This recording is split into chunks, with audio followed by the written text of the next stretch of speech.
Je suis très heureux d'être là et de participer aux échanges. C'est pas la première fois qu'on échange avec David Carassus. Je le remercie d'avoir invité la ville de Bordeaux pour poursuivre les échanges. Nous sommes très soucieux à Bordeaux d'échanger avec les universitaires sur les questions de performance. On a eu l'occasion aussi d'en discuter dans un colloque à Bordeaux il y a un an, notamment du sujet de la performance publique-privée, les comparaisons entre les démarches publiques et privées que tu évoquais tout à l'heure. Moi, je vais simplement vous faire un retour d'expérience de ce que l'on fait à la ville de Bordeaux depuis 2007. C'est pas un modèle, mais c'est simplement, voilà, l'idée c'est de vous exposer un peu notre approche du sujet de la performance, l'approche de 2007 à aujourd'hui, et il se trouve que cette année, on essaie de faire évoluer notre démarche du fait d'une évolution institutionnelle. La ville de Bordeaux est dans un contexte institutionnel particulier cette année. La loi sur les métropoles nous touche directement, c'est-à-dire qu'au 1er janvier 2015, la communauté urbaine de Bordeaux deviendra une métropole. Et avant même le 1er janvier 2015, la communauté urbaine de Bordeaux va voir ses compétences augmenter. Donc elles ont déjà augmenté de droit. De fait, c'est en cours, mais une évolution institutionnelle très forte. La deuxième évolution, c'est une évolution financière que nous ne sommes pas les seuls à connaître, une contrainte budgétaire très forte qui s'accélère. Et donc il faut voir dans quelle mesure notre démarche de performance initiée en 2007, qui n'était pas une démarche d'abord budgétaire, voir dans quelle mesure elle va être influencée par ce contexte budgétaire très difficile pour les prochaines années. Donc, quelques mots sur notre démarche de performance. Elle a donc été initiée en 2007. Madame Young évoquait tout à l'heure la question de l'évaluation. Elle a été initiée à la suite d'une évaluation de l'état de la ville de Bordeaux en termes de gestion à l'époque, en termes de transversalité, de culture d'objectifs, de culture d'évaluation, de transversalité, c'était très important. Donc à la suite de cette évaluation qui avait été faite par des élèves de l'INET, la ville de Bordeaux s'est dit on va se lancer dans une démarche de performance en se disant on va s'inspirer du cadre de la LOLF, cette fameuse loi de 2001 qui a rénové la gestion de l'État. En deux mots, une approche par politique publique qui est le support d'une gestion par objectif et de l'évaluation. Pour résumer très vite cette loi, donc nous, on a estimé que cette fameuse LOLF était un cadre très intéressant pour améliorer notre gestion. Quelques présupposés, quelques convictions qui nous ont animés dès 2007.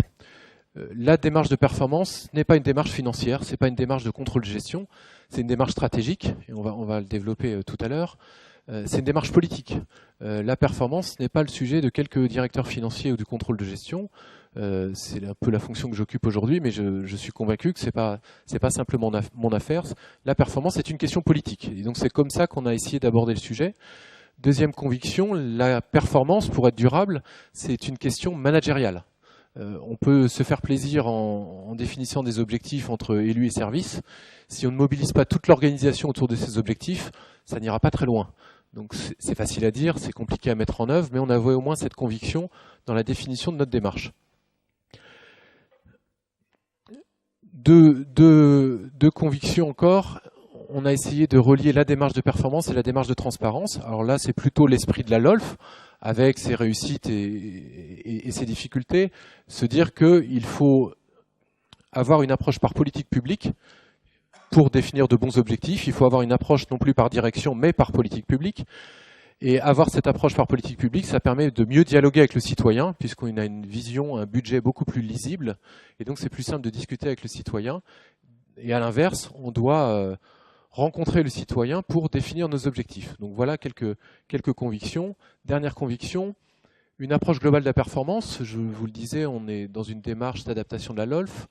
Donc le F de LOLF, c'est finance. Donc on savait que c'était un point important, mais notre point d'entrée, c'était de se dire que pour que notre démarche de performance soit durable, il fallait mobiliser toutes les fonctions ressources. Je le disais, ce n'est pas qu'une question financière, la performance, mais il fallait mobiliser la question des achats, l'immobilier.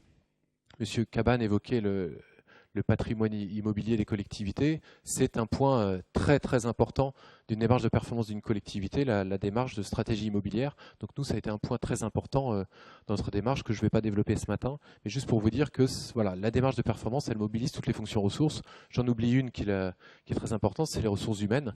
Je parlais de management, évidemment, quand on a des objectifs, il faut s'efforcer de les décliner à tous les niveaux et de mobiliser tous les agents autour de ces objectifs.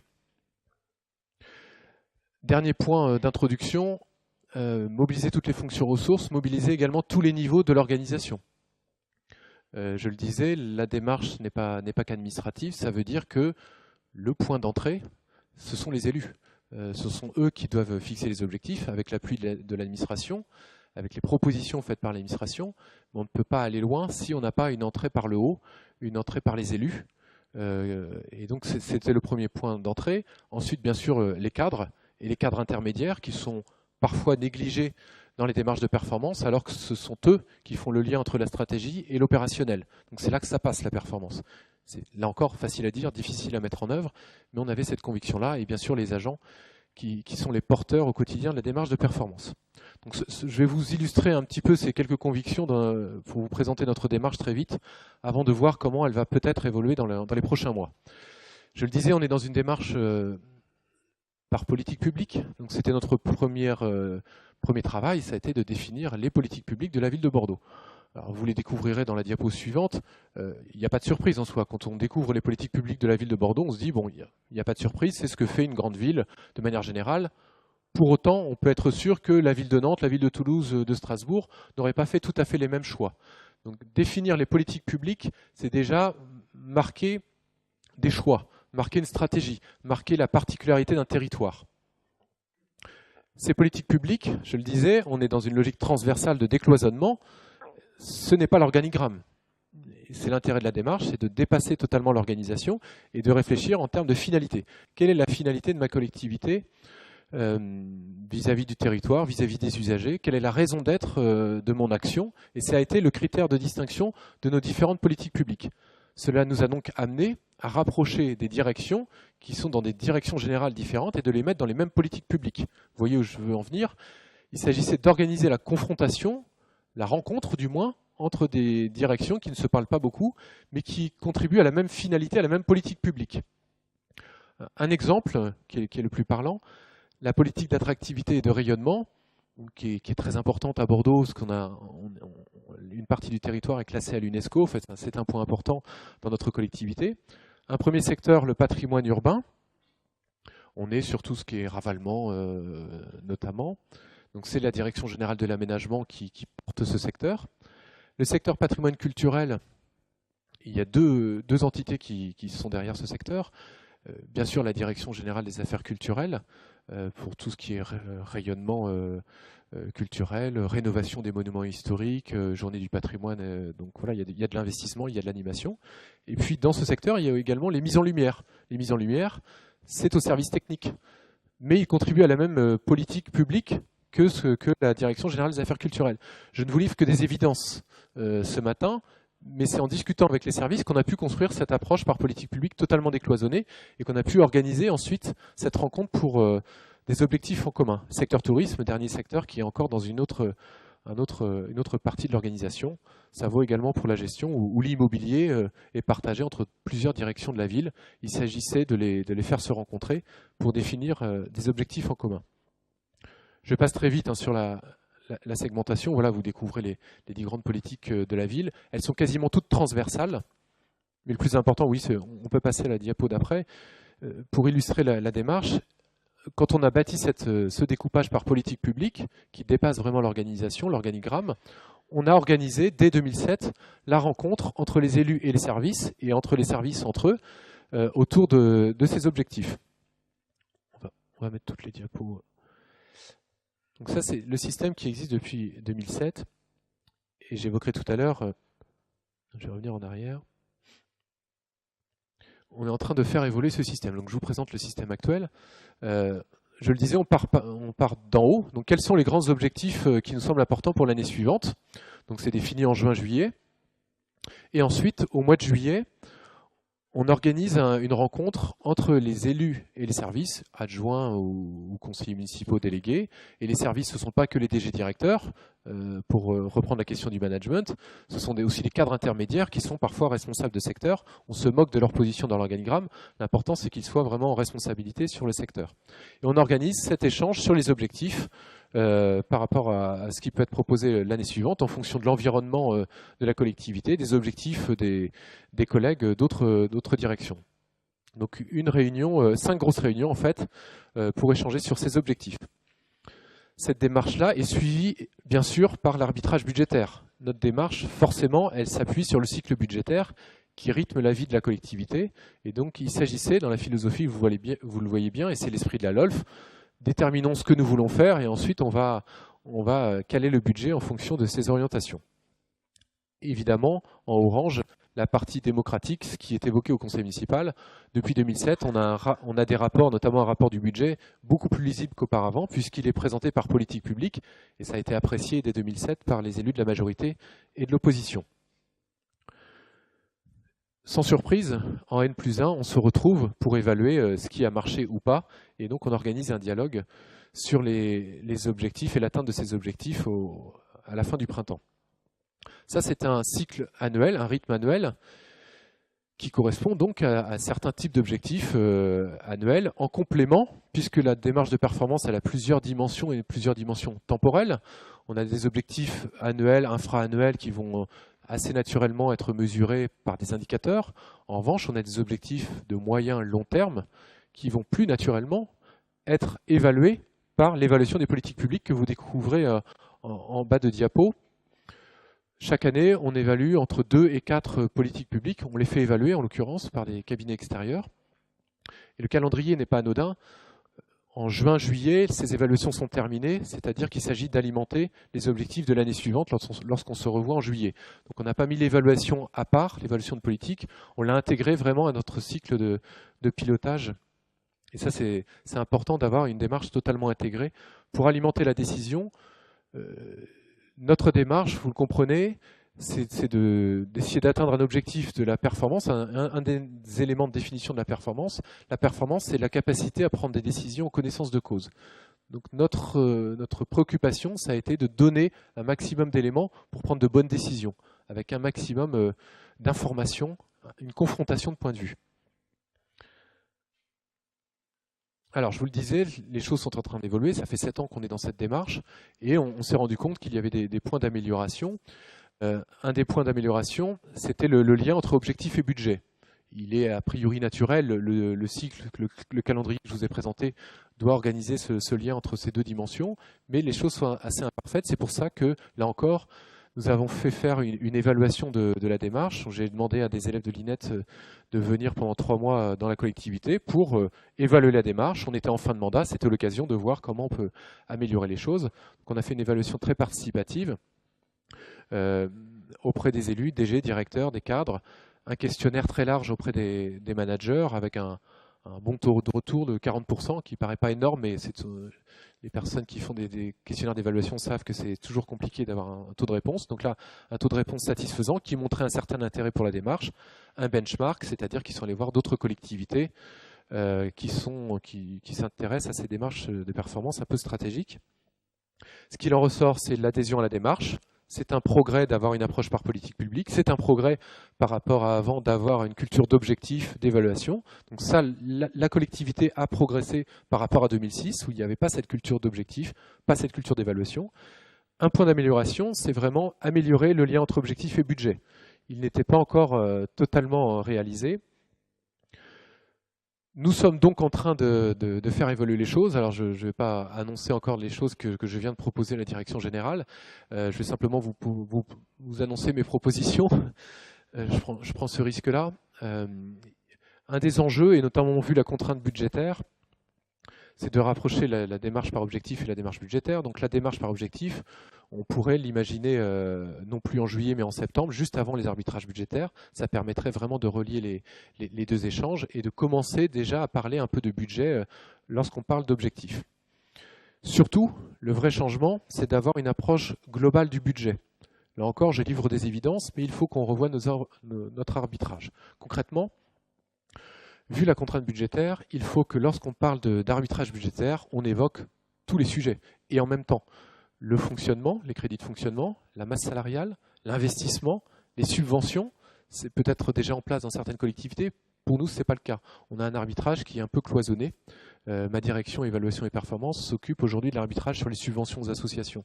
La direction des finances s'occupe des arbitrages sur le fonctionnement, l'investissement Et la direction des ressources humaines aborde bien sûr les questions de masse salariale, notamment de recrutement. On a un arbitrage qui est un petit peu cloisonné. Alors qu'on sait bien que, vu la contrainte budgétaire, là encore, c'est en évoquant investissement et fonctionnement qu'on aura un arbitrage riche, qu'on pourra se dire attention, tel investissement, ça a des coûts de fonctionnement derrière. On a peut-être des choix à faire entre subvention ou fonctionnement interne en régie. Voilà, ce sont ces arbitrages-là que nous devons susciter dans les prochaines années. Et donc, nous sommes en train d'organiser cet arbitrage beaucoup plus global et donc beaucoup plus riche, je l'espère. Donc ça, c'est en cours. J'évoque simplement cette proposition et quand je serai invité à Pau, j'espère pouvoir dire qu'elle a été mise en place et je pourrai la critiquer et dire qu'il faut encore que les choses évoluent. Donc vous voyez l'évolution de la démarche de 2007 à 2014, une approche stratégique. D'abord, donner du sens. On n'a pas eu une entrée par les outils. On ne s'est pas dit il faut qu'on ait 50 indicateurs pour engager notre démarche de performance. Une entrée par le haut. Décider en connaissance de cause, définir une stratégie, donner du sens. Ensuite, mobiliser toute l'organisation autour d'objectifs partagés, autour d'une culture d'objectifs et d'évaluation. Et donc, deuxième étape, la refonte des arbitrages budgétaires pour relier objectifs et budget. Voilà où nous en sommes aujourd'hui. Un dernier point pour fixer les perspectives. Dans quelle mesure cette démarche, donc une démarche plutôt stratégique, managériale, une démarche plutôt de pilotage, dans quelle mesure elle va être influencée par la contrainte budgétaire? Elle nous touche à Bordeaux comme ailleurs. Comment on va pouvoir aborder cette question-là? Certes, il va falloir développer des démarches d'optimisation, c'est-à-dire trouver des économies dans tous les domaines. Il va falloir avoir une entrée très économique, très financière de notre action. Ça, c'est incontournable. Donc, dans ma direction, nous avons des cadres qui sont en mesure de répondre à ces questions. On a essayé de constituer une direction. C'est une jeune direction qui a été créée en 2012, avec, je crois, les différents métiers qui permettent de répondre à ces questions. Des contrôleurs de gestion, en charge des questions de pilotage, de calcul de coûts, des cadres en charge du conseil en organisation, sur les processus, sur l'évaluation des politiques publiques, sur la qualité. On a 6 personnes en quelque sorte au service performance interne qui sont en mesure de répondre à des questions diverses de la part des directions. Donc ça, c'est une démarche incontournable. Il va falloir mobiliser toutes les compétences pour chercher des économies. Pour autant, est-ce qu'il faut passer d'une démarche stratégique à une démarche, pour aller vite, une démarche RGPP, on va faire des coupes dans les budgets? Certes, il va falloir engager cette démarche-là, mais je crois que ce serait une erreur de perdre l'entrée stratégique. Et je crois qu'il y a 2 questions qui vont se poser de plus en plus aux collectivités dans les prochaines années. Ils vont devoir mobiliser leurs outils à cette fin. C'est quel est le juste périmètre de mon intervention? Quelle est ma valeur ajoutée? Dans quel périmètre politique publique je dois intervenir? Et deuxième question, lorsque j'interviens, quelle est la juste qualité de mon intervention? Je crois que ce sont deux questions importantes et qui sont à nouveau des questions stratégiques. Sur la pertinence de l'intervention, on est en plein débat sur la question de la clause générale de compétences dans les collectivités, notamment dans les départements et régions. À ce jour, ce débat n'a pas évolué d'un point de vue institutionnel, d'un point de vue législatif. Donc on a un maintien de la clause générale de compétences. Donc les collectivités peuvent intervenir dans beaucoup de domaines, et notamment les communes qui interviennent dans de très larges domaines. Donc aujourd'hui, il appartient à chaque collectivité de définir le juste périmètre de son intervention, à défaut de définition législative très contraignante. Alors comment on peut aborder ce sujet? L'évaluation des politiques publiques que nous avons mise en place en 2008, c'est un premier élément. L'évaluation des politiques publiques, sans rentrer dans le détail, ça sert à déterminer finalement la plus-value de ma collectivité par rapport à d'autres acteurs. Dans tel ou tel domaine, je m'interroge sur la pertinence de mon intervention par rapport à d'autres acteurs publics, par rapport à des acteurs privés, associatifs, entreprises, la société civile de manière générale. L'évaluation de politique publique, au-delà de l'évaluation de l'efficacité et de l'efficience, elle sert finalement d'abord à ça, et on peut espérer que demain elle servira essentiellement à ça, de déterminer si je suis légitime à intervenir dans ce domaine-là.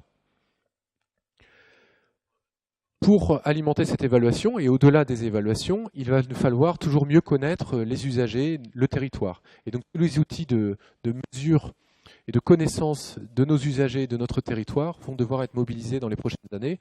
Là encore, on y travaille depuis un an et demi à Bordeaux, et avec des élèves de l'INET, c'est une habitude chez nous, sur la question de la construction d'un outil de veille sociale. Comment mesurer en quelque sorte le bien-être, enfin les différentes dimensions de bien-être à Bordeaux. On a identifié 9 dimensions et on est en train de mettre en place. J'ose à peine utiliser le terme d'observatoire, parce qu'on veut que ce soit un outil au service de la décision, donc assez opérationnel, mais mesurer un peu l'évolution de la population du territoire. La ville de Bordeaux est une ville qui évolue très vite. Est-ce que nos politiques publiques se sont adaptées à ces évolutions? Pas sûr. Donc il faut qu'on qu'on mette en place un outil pour suivre les usagers et le territoire. C'est un premier point. Le deuxième point, c'est quand on intervient, quel est le juste niveau de nos interventions? Il s'agit de dépasser le choix entre l'abandon et le développement d'une compétence. Certes, on devra sans doute abandonner des champs de l'action municipale, et c'est vrai pour les autres collectivités. C'est certainement un point important. Pour autant, quand on intervient, il faut aborder la question de la juste qualité de notre intervention. Pour cela, il faut déterminer le coût global de mon intervention. Je l'évoquais tout à l'heure lorsqu'on parlait d'arbitrage. Combien coûte la construction d'un équipement en coût global, le coût de fonctionnement induit, et notamment dans le temps, la maintenance, etc. Surtout, c'est une question d'arbitrage. On va de plus en plus dans les collectivités devoir se poser la question du juste niveau de qualité en investissement et en fonctionnement. Ça vaut pour la construction d'un équipement, mais ça peut valoir pour la restauration scolaire, par exemple. Quel est le juste niveau de qualité de mon intervention? Alors ça rejoint un débat qui est aujourd'hui un débat national sur la profusion des normes qui s'imposent aux collectivités. C'est un débat légitime. Les collectivités subissent de plus en plus de normes, ce qui renchérit leur action. C'est incontestable. Il y a beaucoup de rapports sur le sujet, le rapport Lambert notamment. C'est incontestable. Pour autant, ça ne doit pas exonérer les collectivités de leurs responsabilités. Les collectivités aussi sont amenées à définir en quelque sorte des normes de qualité peut-être excessives. Et il y a parfois un risque inflationniste à définir un maximum de précautions, de normes internes par rapport aux besoins réels. Et ça, c'est un enjeu très important. Les normes, ce n'est pas simplement les normes qui s'imposent, qui viennent de l'État ou de l'Europe, ce sont aussi les normes que les collectivités s'imposent à elles-mêmes et qui renchérissent leurs interventions en investissement, en fonctionnement. Donc c'est un enjeu très important d'organiser le dialogue sur le juste niveau de l'intervention de la collectivité, le juste niveau d'un investissement. C'est un enjeu de pilotage, donc on revient à une question stratégique. Comment la décision est-elle prise? Qui décide du juste niveau de qualité de tel et tel équipement? Comment la décision est-elle prise? On revient vraiment à une question stratégique. Donc on voit bien que la contrainte budgétaire nous ramène, je le crois, à une question stratégique et à une question managériale. Je vous remercie. Merci.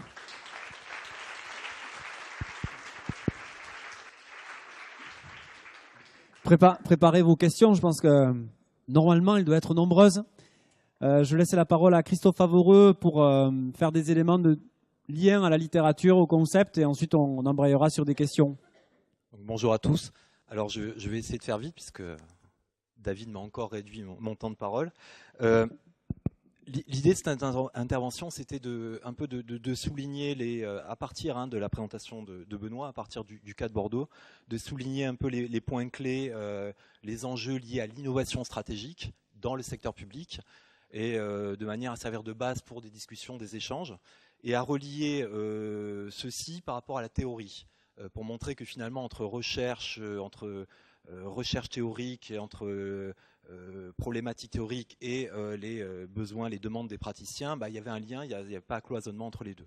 Alors très rapidement, simplement l'innovation stratégique, j'avais un slide mais j'ai supprimé. Déjà, c'est un concept qui est relativement récent, à la fois dans le public mais aussi dans le privé, puisque la notion d'innovation stratégique pour les entreprises, on en parle au début ou au milieu des années 90. Ça traduit un profond renouvellement de la valeur créée pour le client et de l'architecture, de ce qu'ils appellent l'architecture de valeur, de la manière de créer cette valeur. Dans le secteur public, c'est un phénomène ou un concept extrêmement récent. Alors, par rapport à ce qui se passe à Bordeaux, on peut voir que finalement, la notion d'innovation stratégique, David avait repris une des formules ou une des définitions sur la question de nouveauté, des pratiques, des idées en général. Donc, l'innovation stratégique, c'est principalement la diffusion de nouvelles idées, de nouvelles pratiques, à la fois dans le contenu des politiques publiques, donc on se situe au plus haut niveau, mais aussi dans la manière de concevoir, de mettre en œuvre, d'évaluer ces politiques publiques. Donc il y a deux champs d'innovation possibles, c'est ce qui est traduit ici, les deux niveaux d'innovation, à la fois sur la partie contenu, à la fois sur la partie processus de conception et de mise en œuvre. Alors nous, il est vrai, et moi c'est un sujet qui me tient à cœur, puisque j'avais fait ma thèse au début des années 90 sur les démarches stratégiques des collectivités locales, et notamment sur la partie méthodo. Et la partie méthodo, c'est à la fois l'innovation au niveau des diagnostics territoriaux, le fait que finalement, et je pense qu'il y a un certain nombre de collectivités, c'est assez intéressant de voir que la segmentation, très souvent, elle se fait à partir de l'existant. C'est un peu de la rationalisation a posteriori. Quelles sont les évaluations exemptées qui ont été menées, qui permettent finalement de définir un certain nombre d'objectifs, de prioriser l'action.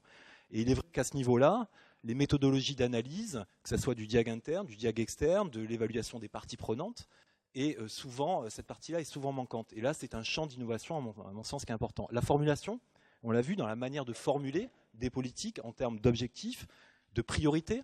Et là se pose la question, ce que tu disais David, c'est-à-dire quels critères de décision, comment on peut prioriser avec tous les risques qu'il y a en matière de priorisation, et est-ce qu'on va jusqu'au bout? La priorisation, ça veut dire mettre de côté certaines politiques publiques, éventuellement les écarter, est-ce qu'on va jusqu'au bout de la logique stratégique qui prévaut dans le privé? Ça, c'est assez compliqué.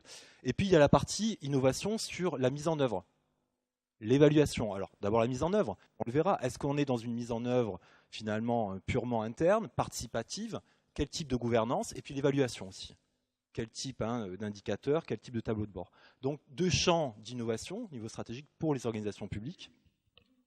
Et ce que montre le cas de Bordeaux, c'est-à-dire qu'à la fois on est dans l'innovation de contenu et à la fois dans l'innovation de process, dans la manière de formuler les politiques publiques et après dans la manière de les mettre en œuvre. Autre élément qui apparaît dans le cas, qui est assez intéressant, c'est-à-dire que dans ces démarches stratégiques, dans cette innovation stratégique, vous avez des finalités multiples finalement. À la fois des logiques effectivement d'amélioration de l'efficience, de l'efficacité, et là ça répond aux demandes, aux exigences actuelles liées aux contraintes budgétaires, mais aussi une logique d'accroissement de la visibilité, de la lisibilité des politiques publiques. Et puis un dernier point moi qui m'intéresse particulièrement, ce que j'avais observé dans les cas de Lyon, dans les cas de Barcelone, puisque à l'époque quand je travaillais sur ces démarches stratégiques, les villes qui étaient innovatrices étaient ces deux villes-là principalement, à travers Lyon 2010 et le fait que finalement, ce qu'on m'expliquait, ce que je voyais, c'est que le processus dans ces démarches compte davantage que le résultat du processus, à savoir le plan stratégique. C'est-à-dire que ces démarches permettent un décloisonnement des services, des visions, permettent de créer des sentiments d'appartenance, à la fois territoriaux. Et donc ça, c'est un élément qui ressort aussi de la littérature énormément, en termes de ce qu'on appelle le management stratégique public, c'est-à-dire que finalement, ces démarches permettent de construire des compétences qui, à terme, permettront d'améliorer l'efficacité publique. Mais si on essaye de mesurer le lien direct, ça c'est beaucoup plus compliqué. Et ce qui me semblait voir à travers la démarche de Bordeaux. J'accélère. Les questionnements et les enjeux, et ça aussi c'est intéressant ce que dit Benoît, c'est-à-dire qu'aujourd'hui quand on regarde un certain nombre de pays dits en avance, États-Unis, Angleterre, et là je cite Moignan, qui montrent que les démarches stratégiques de type l'adaptation de la LOLF aux États-Unis ou l'inverse qui était la GPRA, quand on va en Angleterre aussi, aujourd'hui, un certain nombre de critiques qui sont faites en disant finalement, on s'aperçoit qu'il y a un trou, un gap entre d'un côté la stratégie et d'un autre côté la gestion budgétaire, la gestion opérationnelle. Donc on fait des plans stratégiques, mais sur la partie mise en œuvre, sur la partie évaluation, il n'y a aucun lien, peu de lien.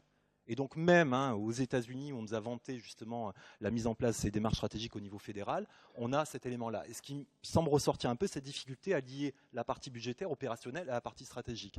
Le deuxième point, c'est aussi où est-ce qu'on va, c'est l'adaptation de la structure organisationnelle. C'est-à-dire que si on raisonne de manière transversale, il va falloir adapter aussi les structures, la gestion en mode projet. Et là aussi, on voit souvent un décalage entre cette partie stratégique, cette approche transversale, et la partie structure organisationnelle. Et le dernier point aussi qui ressort dans les dernières études, c'est le décloisonnement qu'il y a entre la partie management stratégique et le management par la performance. Et là aussi, on en discutait, c'est-à-dire qu'on s'aperçoit aujourd'hui que dans un certain nombre d'organisations publiques, on a de l'évaluation, mais on n'a pas de boucle de rétroaction par rapport à la partie stratégique, c'est-à-dire qu'il n'y a pas de remontée d'informations. Donc on a l'impression qu'on fait de l'évaluation pour de l'évaluation, mais ce lien avec la partie, justement, repenser tout ce qui est évaluation ex ante ou ex post, repenser les objectifs, repenser les politiques publiques. Là aussi, c'est un couplage qui est à faire et sur lequel il y a énormément de travail. Je vais finir sur un dernier point, peut-être pas le tableau. Ce qui m'intéresse ou ce qui interpelle aussi, ce qui m'interpelle à travers le cas de Bordeaux, et c'est un champ de recherche assez important, c'est quels sont, alors vous avez deux types de recherche aujourd'hui, sur quels sont les freins, les risques liés, et on en parlait tout à l'heure, les risques liés à l'innovation stratégique. Le deuxième champ de recherche, c'est quels sont les facteurs qui favorisent l'implantation, la diffusion, l'appropriation de ces démarches. Sachant que dans la littérature, on différencie plusieurs phases. L'adoption, puis l'utilisation d'une innovation, et souvent on reste à la première phase de l'adoption, et très peu d'utilisation, puis après l'institutionnalisation. Et selon ces phases, les critères, les déterminants sont relativement différents. Et donc vous avez un certain nombre d'auteurs qui ont travaillé sur les déterminants externes, le contexte, est-ce que le contexte, et on a travaillé là-dessus d'ailleurs, on a des papiers qui sont sortis là-dessus, est-ce que le contexte détermine ou explique pourquoi certaines collectivités locales sont plus innovantes que d'autres? Est-ce que c'est le contexte politique, économique, financier? Ou est-ce que ce sont des déterminants internes? La structure, la culture, le rôle des agents du changement.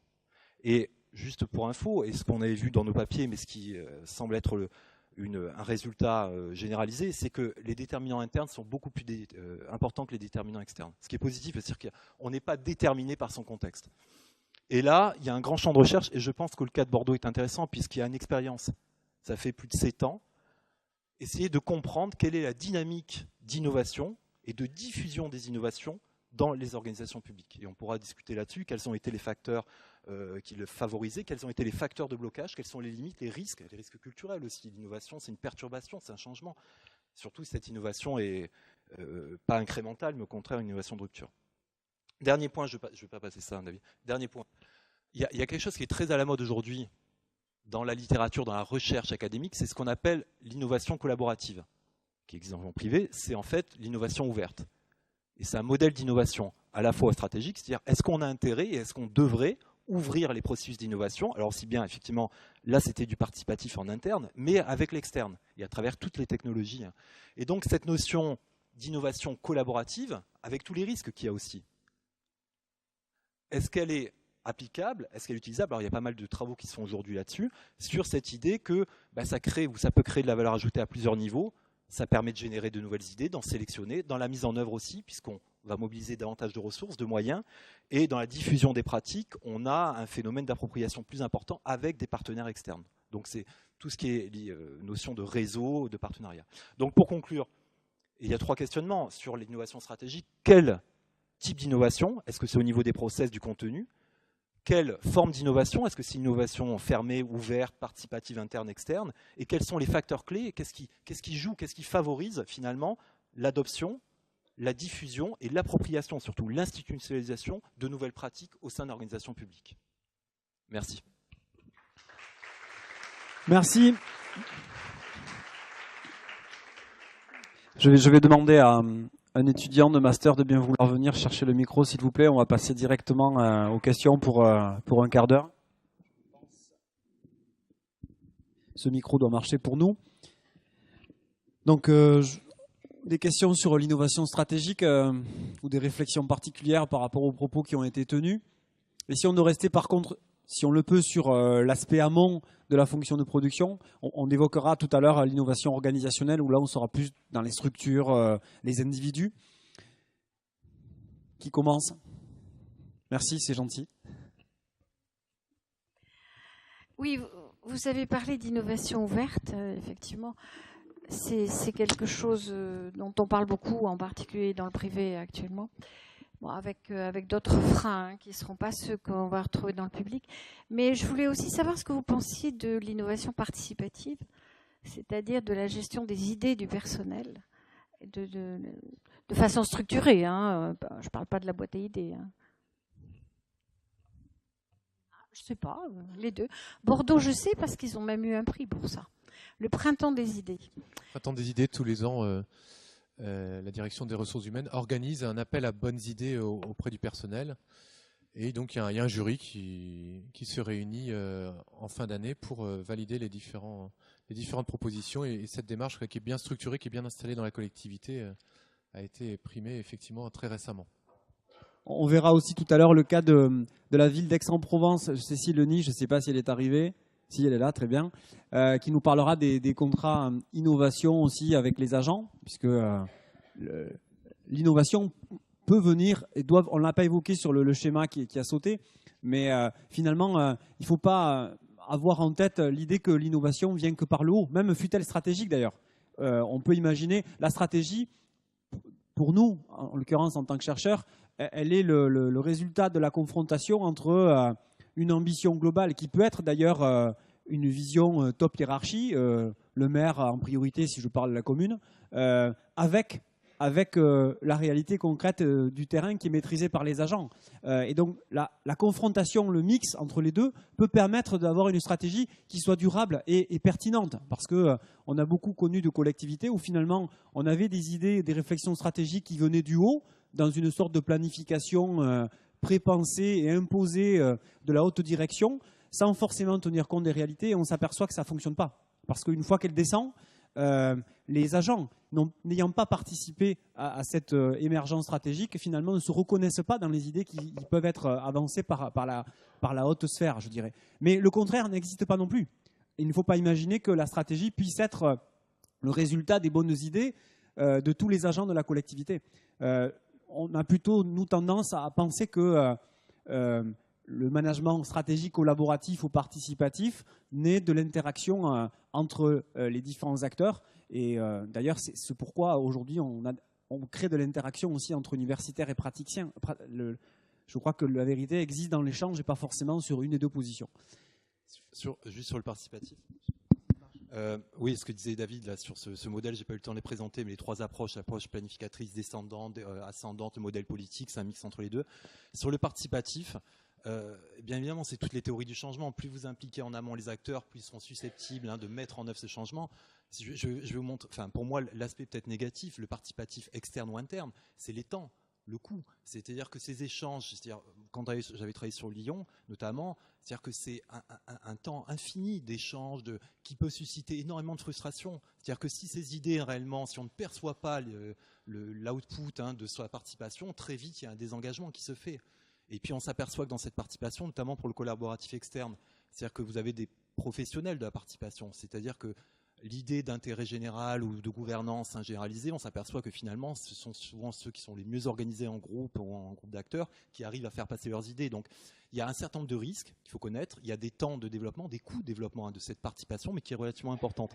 Mais il est vrai que quand on voit la démarche, c'est ces temps, et quand on voit la démarche stratégique, comme c'est qu'à Barcelone, c'est des interactions continuelles. Il faut du temps, il faut de la continuité. Et un des facteurs, c'est la continuité aussi politique. C'est-à-dire que très souvent, sur une certaine période, passe un certain nombre d'innovations liées à la stabilité ou politique ou administrative.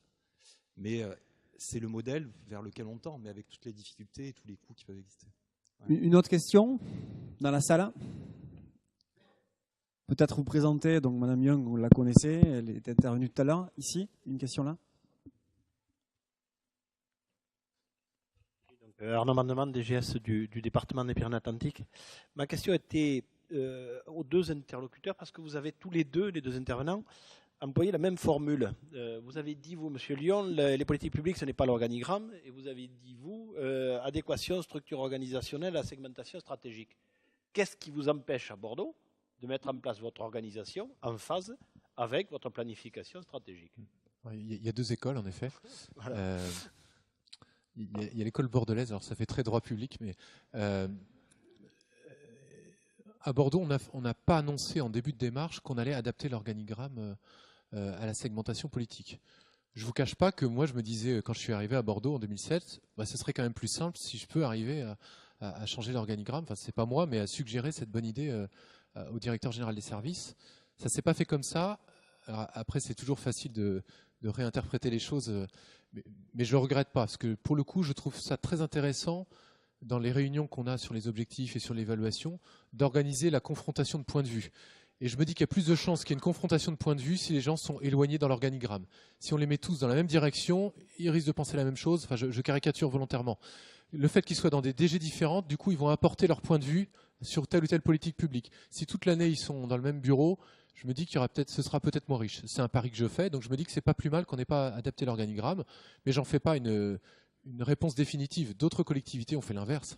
Le Conseil général de la Mayenne, que je connais très bien, a fait exactement l'inverse. Ils ont annoncé la couleur dès le départ. Ils ont dit on fait une arborescence, une segmentation LOLF, et ensuite on adaptera l'organigramme pour que ce soit plus simple. Et ils ont un vice-président qui correspond à une politique, à une mission, à une commission d'élus. Donc tout est bien calé et on peut se dire que c'est plus simple. Donc il n'y a pas de réponse définitive, je crois. Nous, on est resté sur une démarche transversale avec cette confrontation de points de vue. Mais voilà, c'est que notre point de vue. Je crois que les deux sont possibles. Désolé pour cette réponse de Normand. Moi, je parlais pas en particulier de la ville de Bordeaux, parce que la démarche est vraiment, ce qui est intéressant, vraiment avancé. Je pense qu'il y a un retour d'expérience qui peut être vraiment là en termes de diffusion intéressant pour les autres collectivités locales. Sur l'adaptation, je pense que ça a trait un peu l'analyse de Croziérienne, hein, c'est-à-dire ça modifie tellement de la répartition des responsabilités, des pouvoirs, et donc il y a des résistances ou il y a des habitudes qui sont relativement difficiles à mettre en place. Et puis en plus, si c'est une notion de projet, c'est-à-dire que si c'est pas amené à durer ou à être quelque chose inscrit dans le temps, modifier totalement les structures selon ce type selon une segmentation qui peut, parce que le but de la stratégie, c'est aussi d'évoluer dans le temps, ça peut être éventuellement là aussi un risque. Après, c'est pas toujours le cas et ça dépend, je pense, c'est propre à chaque contexte, hein, à chaque collectivité locale, la facilité de modifier cet organigramme. Juste pour compléter, donc ça fait quand même une dizaine d'années qu'on travaille sur ces questions-là. On a une approche qui est plutôt descriptive, c'est-à-dire on a essayé de regarder tout ce qui se passait dans la liaison entre le politique et l'organigramme. Aujourd'hui, je me tente à une approche un peu normative, c'est-à-dire être force de solution. Au regard de l'expérience et des études qu'on a pu mener, moi j'aurais tendance aujourd'hui à dire que l'adéquation totale entre l'organigramme politique et les politiques publiques est une fausse bonne idée. Au départ, c'est vrai que on peut penser que ça simplifie les choses. Sauf que ça a aussi des inconvénients parce que avec le changement politique, ça veut dire changement des politiques publiques, notamment à travers certains projets qui peuvent être menés, et donc changement de l'organigramme tous les 6 ans. Si je prends l'exemple des communes, ça va mener de l'instabilité qui sera assez importante. C'est un autre inconvénient de mon point de vue qui est encore plus lourd, c'est que ça fait rester la collectivité dans une logique verticale. C'est-à-dire qu'on a des logiques de fonctionnement naturel, je dirais, en silo. Si on colle les segmentations type politique publique, ma stratégie, mes objectifs, mes actions clés, les activités de la collectivité, avec l'organigramme, c'est-à-dire finalement, on incite la collectivité à rester dans un fonctionnement vertical. Je pense que la vérité, encore une fois, se trouve au milieu. Elle se trouve dans l'interconnexion entre la logique verticale, qui est une logique plutôt organisationnelle, et la logique horizontale, qui est plutôt une logique politique. Et finalement, l'intérêt de ce type de démarche, c'est obliger les acteurs à penser qu'ils ont 2 référentiels. C'est compliqué, mais avoir 2 référentiels. Un référentiel administratif, qui est son organigramme, et un référentiel politique, qui est la stratégie de la collectivité, qui peut bouger au regard des mandats. Alors, cet organigramme qui deviendrait matriciel, finalement, est assez compliqué à mettre en place dans le temps. Ça ne se fait pas en 5 minutes, hein, alors que le changement d'un organigramme peut se faire en 5 minutes et à se décider à 2 autour d'une table. Hein. Mais la double vision, finalement, je pense, même si elle est plus difficile à mettre en œuvre, doit être privilégiée. Mais c'est l'approche normative à laquelle je me tente. Juste pour ajouter, je partage tout à fait ce que dit David, mais alors, vous voyez, tout l'intérêt aussi d'aller effectivement parler d'innovation, de regarder ce qui se fait ailleurs, dans d'autres collectivités, dans d'autres secteurs, dans d'autres pays. Là, dans d'autres secteurs, d'aller regarder le fonctionnement des organisations matricielles dans le privé. C'est d'une complexité, effectivement, liée à la répartition, à la dilution des responsabilités, le fait que finalement, on ne sait pas de qui on dépend. Ça, je pense qu'il y a beaucoup à apprendre, même si effectivement, je pense que c'est réellement ce mode d'organisation qui doit prévaloir. Une autre question ? Pour terminer, on va en prendre une autre ou 2 et ensuite on fera la pause. On organisera le second atelier. On réservera les questions pour les autres ateliers qui auront un format un peu normal, je dirais. Alors, observation et question, juste pour rebondir Jérôme sur ce Dupuis, que Université de Lille. David a évoqué. Je crois que ce qui est d'autant plus vrai en termes de politique publique, c'est qu'on ne peut pas imaginer des politiques publiques strictement locales, c'est-à-dire portées par la ville, par l'agglo, par le département, et ainsi de suite. On est obligé de raisonner aujourd'hui dans des politiques territoriales et territorialisées. Et donc cette transversalité qui traverserait les organisations pour arriver sur une logique transorganisationnelle, c'était un des points que Christophe avait évoqué dans un de ses slides, est d'autant plus importante. Et donc ma question par rapport à l'expérience bordelaise, c'est de savoir quel est le degré de maturité, dès lors désormais qu'il y a a priori une gouvernance politique unique au niveau de la ville et de la communauté urbaine, quelle est la capacité, à partir de l'expérience de la ville de Bordeaux, d'irriguer en termes de politique publique et de démarche de performance globale telle que tu l'as évoqué, à l'échelle de l'agglomération au service de la population et de l'ensemble des territoires de l'agglo. Est-ce que j'ai le droit de botter en touche ou... Je vais appeler d'abord mon élu et je répondrai après. Clairement, enfin, c'est effectivement souhaitable qu'on ait une approche intégrée de nos politiques publiques entre la ville et la communauté urbaine. Je fais une réponse très administrative, donc très décevante. On a maintenant le même logiciel financier, donc c'est une entrée vraiment pour le coup. Je suis très décevant, hein, j'entrais par les outils, mais c'est pas anecdotique. On a le même logiciel financier, donc je vous cache pas que si on peut avoir demain une arborescence de nos politiques publiques totalement intégrée entre la ville de Bordeaux et la communauté urbaine de Bordeaux et demain la métropole, oui, c'est souhaitable parce que les sujets, enfin, pour prendre blague à part, les ordures ménagères, la propreté, enfin, on a beaucoup de sujets totalement connectés. On ne peut pas définir des objectifs au niveau de la ville de Bordeaux sans se demander quels sont les objectifs de la communauté urbaine, et demain ce sera encore plus vrai. Donc oui, évidemment, il faut qu'on arrive à aborder ces sujets-là.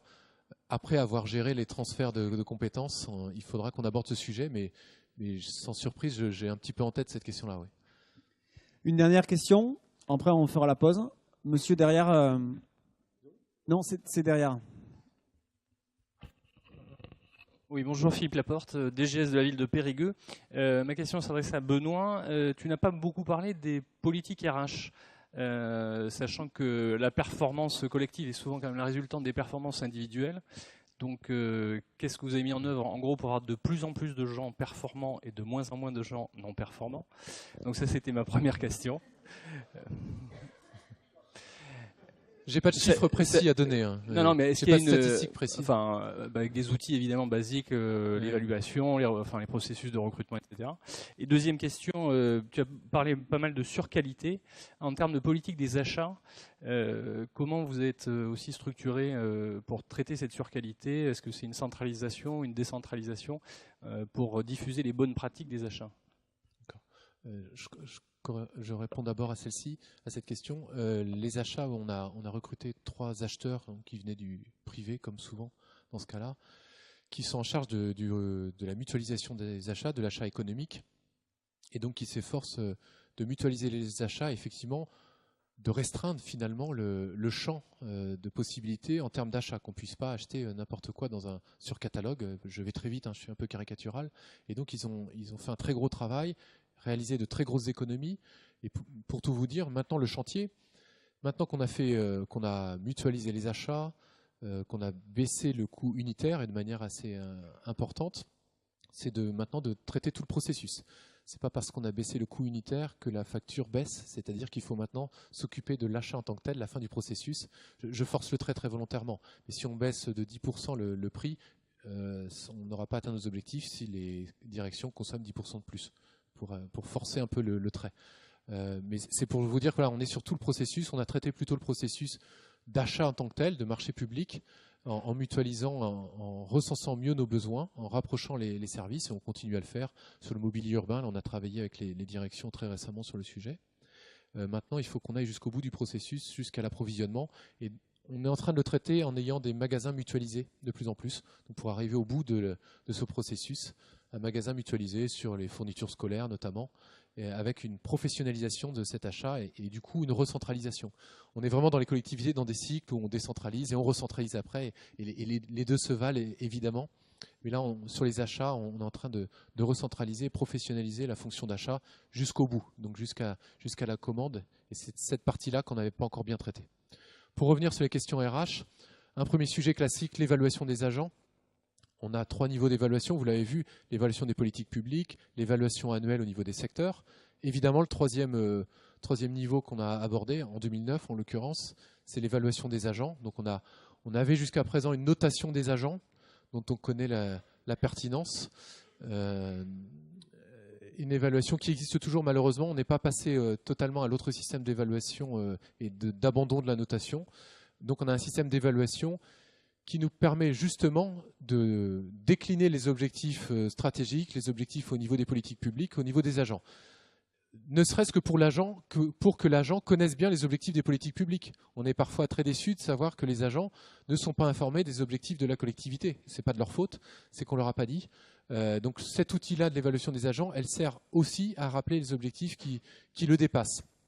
Et quand on a dit à l'agent, tu contribues à des objectifs collectifs très stratégiques, je crois qu'on a gagné un petit peu de temps en termes de motivation de l'agent.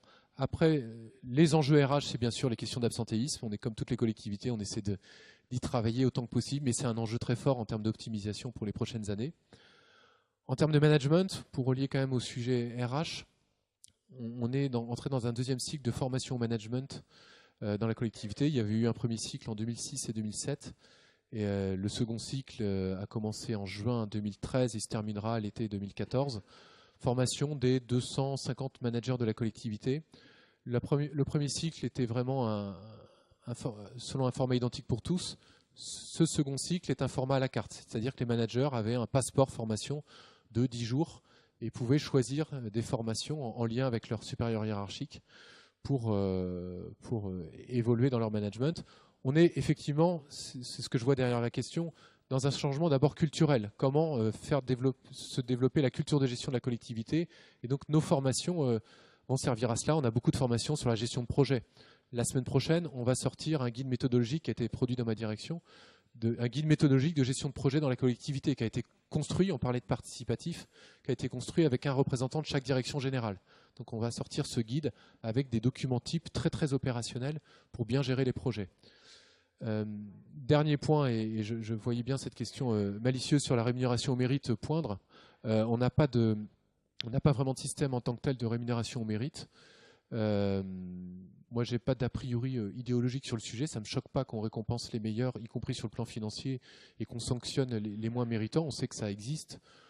Pour autant, si je suis pas hostile sur le principe, dans les faits, ça fonctionne pas très bien, je crois, et beaucoup d'entreprises privées en reviennent et se rendent compte que les personnes qui bénéficient de ces primes s'y habituent et les personnes qui ne bénéficient pas de ces primes s'y habituent aussi.